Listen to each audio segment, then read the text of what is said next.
if you haven't seen this fact sheet, this fact sheet, Think Tank for Inclusion and Equity, is floating around the writers' room throughout Hollywood and broadcast television.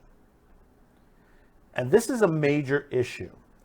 When I tell you Hays Code, this is Hays Code 2.0, this is what I mean. This is what I keep telling you about.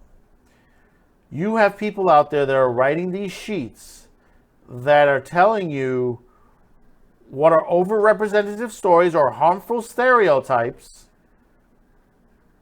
which is like they're telling you, well, you know, if you're black, you can't be representative. You lived in the projects or something like that. You got to live like the Fresh Prince of Bel-Air. Come by me.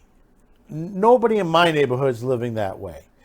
When someone writes a story, he's writing a story toward the nature of what's going on. If he wants to fictionize it, you know, if you're going to fictionize the situation, do it right. It's the same situation, like, for example, historical characters. What they're doing with that Viking series now, and they race swapped and gender swapped, same time, a major historical Viking character.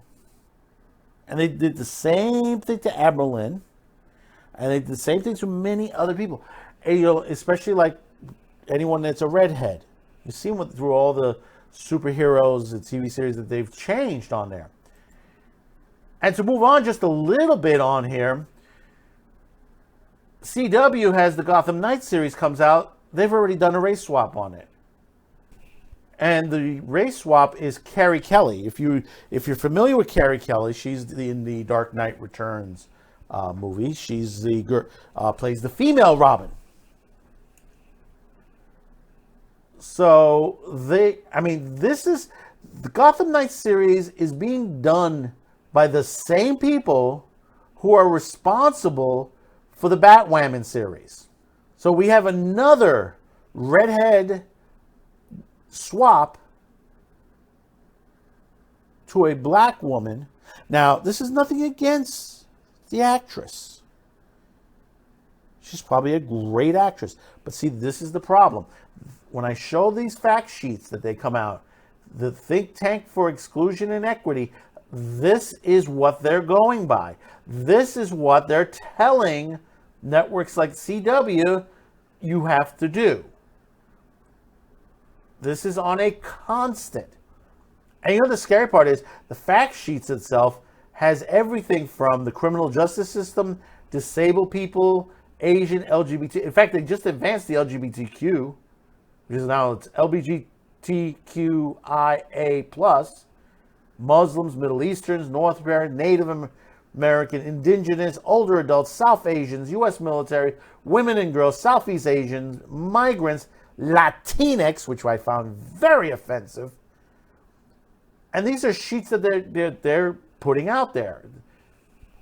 And you may say to yourself, well, how do you know that? Because we have friends in the business. This was given to us by people who are in those writers' rooms. And they're saying, this is what they're handing out. This is what they're handing out to us. This is what they're telling us to do. This is what they're telling us to write in their systems. And this is the major problem. When you look years ago, in the 1930s with the Hays Code, they told you, you look at this, look at the Hays Code and you look at this TTIE fact sheet. General principles, particular applications. This is all the same old shit, just reworded, changed around.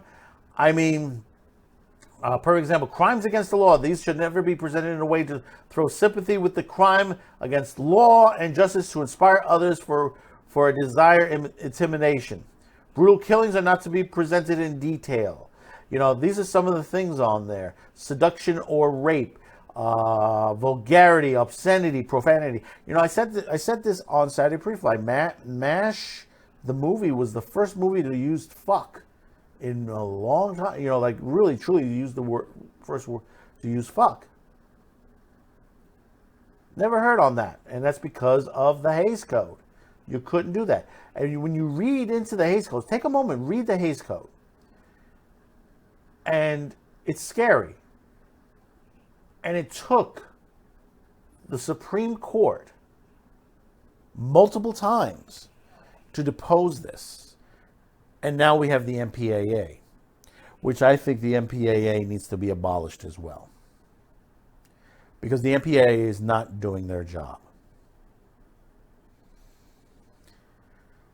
All you have to do is look at when the awards ceremony says, well, you have to make sure you have someone of an LGBTQ in your movie or production and someone black and all that. Don't tell me who to hire. Don't tell me who to hire. See, here's the perfect example. Rust.